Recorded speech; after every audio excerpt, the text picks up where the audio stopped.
Good morning, my friend. It is Dr. Lee Warren here with you, and I am so excited to be doing some self-brain surgery with you today.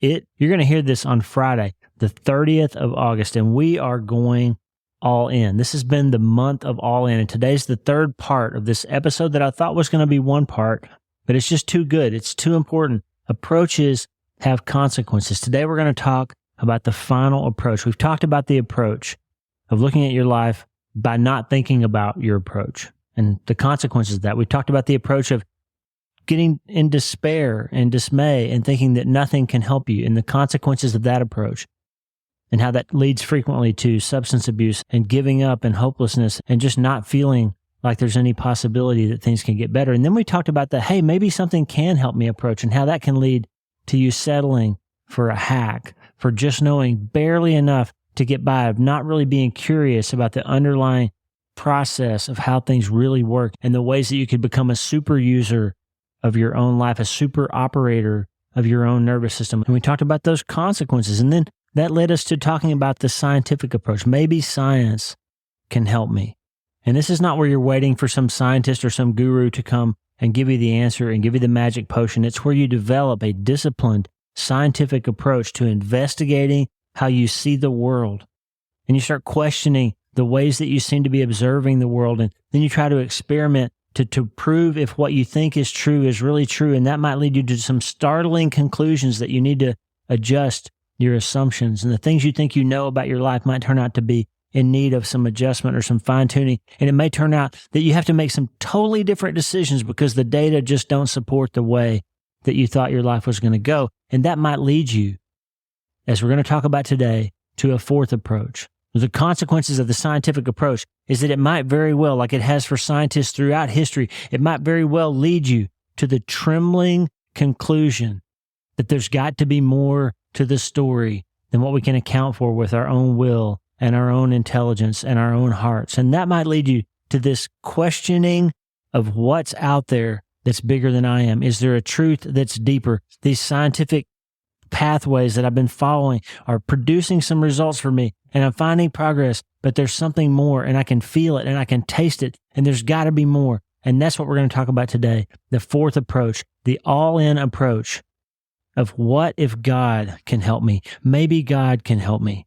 There's some consequences to that, friend, and we're going to get into those today. But first, I just want to remind you, this is August 30th. Tomorrow we have a final pastoral call of what the all-in life looks like and what it can be like for you on that day 32, that first day of having gone all in, what your life's going to look like now if you really made it. And I would love to hear from you. Speakpipe.com/Dr. Lee Warren. Let me know how this month has gone. Or if you haven't started, you've got 30 episodes. You'll have 31 after tomorrow. And you can go back and you can start on September 1st. And you can say, hey, I'm ready to go all in with my own life. You can read Mark Batterson's book. You can read my book, Hope is the First Dose. And you can go all in. You need to be the central character of your own story. I don't mean you need to be in charge. God's in charge. I don't mean to say that you have to do all the work. God's doing that. I don't mean to say that you have to be responsible for everything. You can't be. But to say God has put you in a story and his expectation of you is that you live that story in a way that brings him glory, that maximizes the talents and the skills and the gifts and the ways in which you are fearfully and wonderfully made. And if you've been living short of that somehow, or if something has broken you and somebody has hurt you and something has hindered you, it's time to say, hey, I don't have to live that way. I know that my nervous system is designed to heal. My brain is designed to grow. I'm making new cells and new connections, which means I'm not stuck with the brain that I have, that no trauma or tragedy or drama or massive thing can make me stuck because my God says I can do all things through him who gives me strength. My God says I can overcome anything. I'm more than a conqueror. My God says that I can transform my mind. My God says I can take my racing thoughts under his control. I can become less anxious by becoming more grateful and learning how to pray and letting my brain become more resilient. That's what God says. And so if there is a approach that will tie all that together, then it's maybe God can help me. And today we're going to talk about the consequences of the maybe God can help me approach. But before we do that, I just want to encourage you one more time to share this with your friends. Build a community of people who will hold you accountable, who will help you go all in. You can help go all in from your perspective to help them see the places in their life where they need some self-brain surgery. You got a 2-patient rule. It's not just you that you're affecting when you practice self-brain surgery. It's the people around you, the generations after you, and the people that you encounter in this life that are looking for hope that you can give them by showing them that they're not stuck with the brain that you have. You got to change your mind if you want to change your life. And we're going to start today. Let's get after it right now.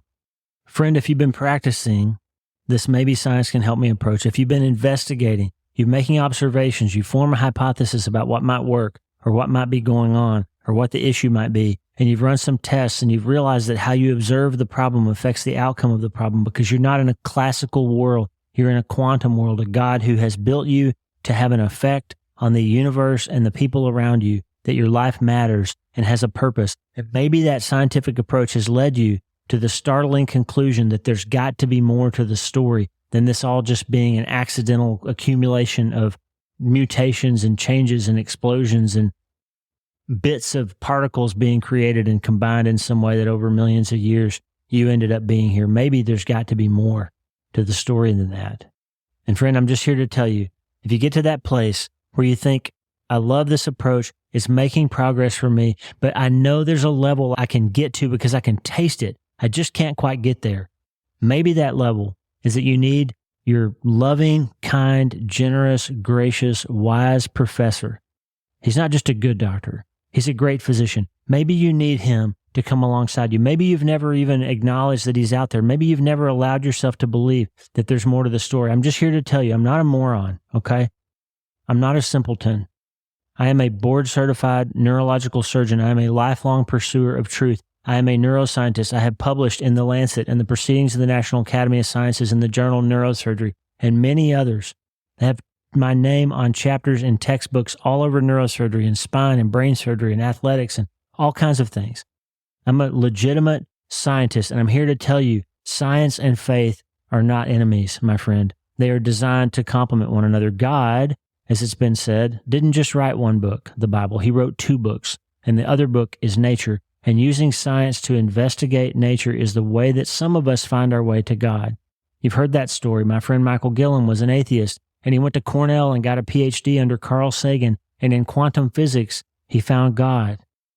Because science, if you have an honest approach, science will lead you to some questions you can't answer with science. And you get to them and you say, wait a minute, there's more to the story here. And when you start digging into the story, the idea was always that it was going to be like a Russian nesting doll, that we were going to keep peeling the layers off, and eventually we'd get down to the one thing, the atom, the indivisible particle. We'd get down to the one thing that explained it all. And in neuroscience, they thought that was the neuron. And they thought they could just say, okay, one of these days we'll be able to explain your whole life by the activity of the cells in your brain. And now we know that's not the whole story, because the mind controls the brain from a top-down standpoint. You can put somebody in a functional MRI scanner, as we talked about the other day, and you can tell them to think about one thing and not another, and their brain will make structural changes and change the chemical environment and switch genes on and off. And it turns out that mind is in charge of brain, and people that continue to dig their heels in and say that's not the case, they're having to bend over backwards to make the data try to suggest otherwise. I'm just telling you, like I said, not a moron. I'm a guy who's honestly looked at this, and you can believe that the science is pointing towards things the Bible has said all along. And the science so far has never contradicted anything the Bible says all along when it's properly and honestly interpreted.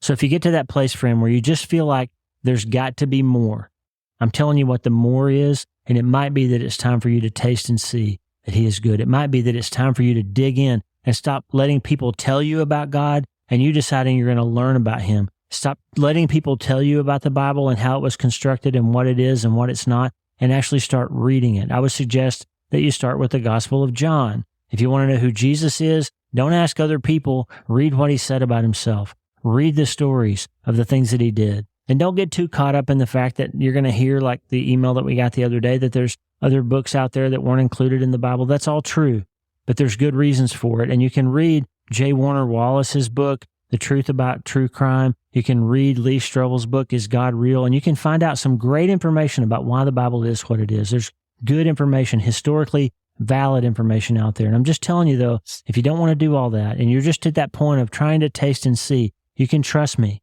The Bible is valid. It's historically more accurate and more reliable than just about any other type of literature that we have out there. There are more copies of the ancient manuscripts. It makes sense to believe it. There's a good rational belief behind the Bible that we hold in our hands today, being true and being God's word. And I'm just telling you, if you're at the end of All In August and you haven't quite dipped your toe in that approach yet, if you've gotten to the place where you're ready to taste and see and you're testing things out and the questions keep generating more questions and you're like, I really need another level of performance, another level of help, another level of guidance, I'm telling you, the approach you're looking for, it's the maybe God can help me approach. When you get to the place where science isn't enough, or 10% isn't enough, where you can't seem to break through, maybe you need that extra help. Maybe you need to finally give everything to the one who gave you everything. There's a chapter towards the end of the book, All In, chapter 16, the idol that provokes jealousy, where God says to the prophet Ezekiel, this vision of what's happening that makes him feel jealous. And Mark Batterson makes the great distinction that God is not jealous of anything. He can't be. He's all-sufficient. He's bigger than everything. He's more mighty and beautiful and powerful than everything. He's not jealous of anything, but he's jealous for everything because he made everything. And everything about you and your life was made in accordance with his plan for his purpose. He gave you life and he redeemed you. If you're a believer, he's redeemed you. Psalm 103 says he's healed all your diseases, forgiven all your sins, redeemed your life from the pit, crowned you with love and compassion, satisfied your desires with good things. He's given you everything, and he's jealous for you because he wants you to go all in. He knows that the thing that you're missing is him, a true relationship with him, to find your purpose, the reason you're here, and to live in the full power of exactly how you were made to make a difference in this world. There's this verse in Ezekiel 8:3, the Spirit lifted me up between earth and heaven, and in visions of God, he took me to Jerusalem, to the entrance of the north gate of the inner court, where the idol that provokes to jealousy stood. This idea that there was an idol that provoked God to be jealous. And what it turned out was that there was this worship in a temple of unholy things. And a lot of them were sexual in nature, just unclean sexual things that people were spending their lives worshiping created things that weren't pure. And it sounds a lot like our culture today. And God said he's not jealous of those things. He's jealous that people are giving their hearts and their attention and their time, their treasure, their talent to things that ultimately don't matter or things that are actually harmful to them. And so he says, I want you to reorient to the approach, like we talked about the other day, reorient to the navigation, reorient to the proper approach, and you'll find that you might start finally breaking through when you adopt this maybe God can help me approach. And I'm just warning you, remember the title of this episode, this 3-part episode now, approaches have consequences, okay?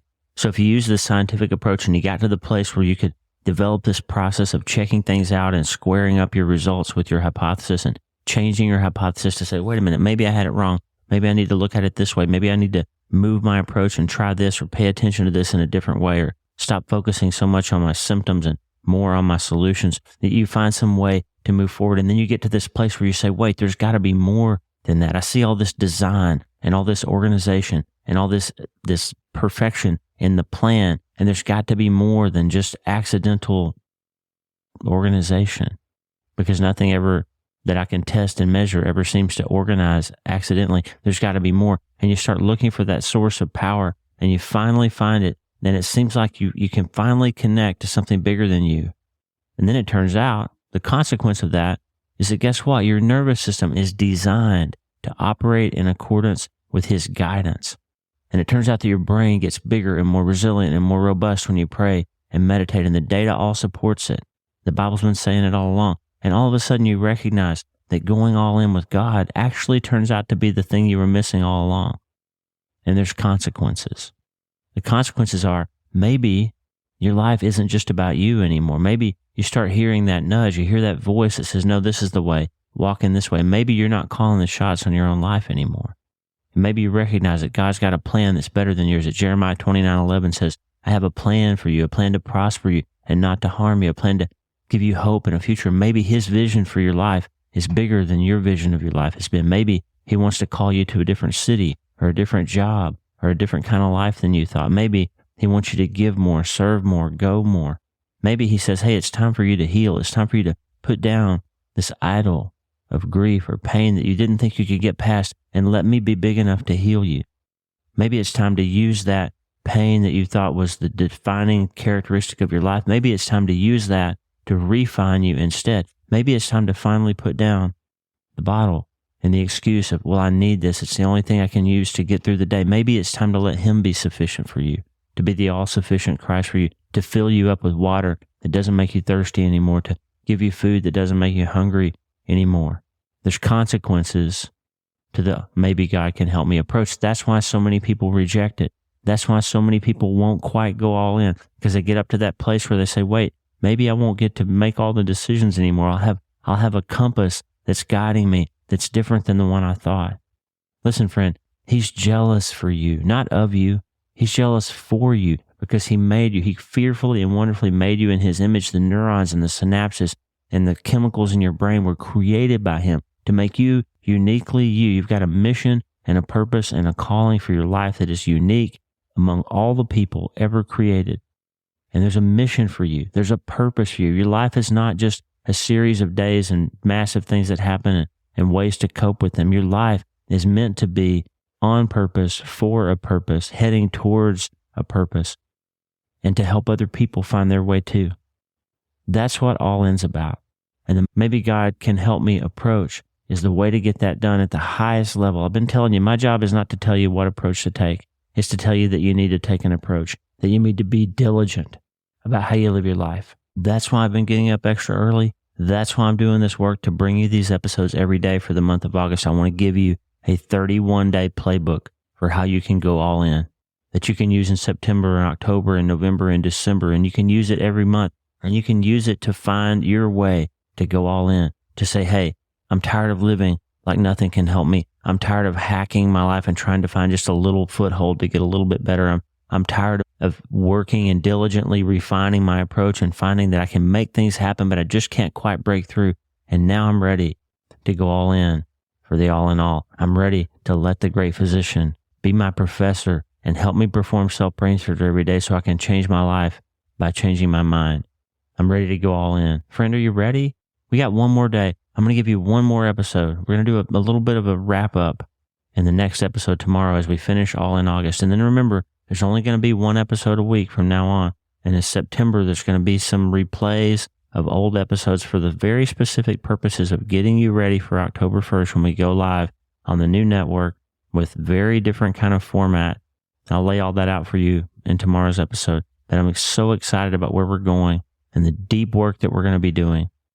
I'd love to have you continue this journey with us in self-brain surgery as we're making a difference around the world for people like Aaron and William and Kathy and Brian and Lola and Joy and people all over the world who are jumping on the bandwagon and saying, hey, I'm ready to go all in. Friend, the maybe God can help me approach is the one approach that turns from maybe to definitely, because you find that when you use that approach, it definitely makes a difference if you go all in. It is time to go all in.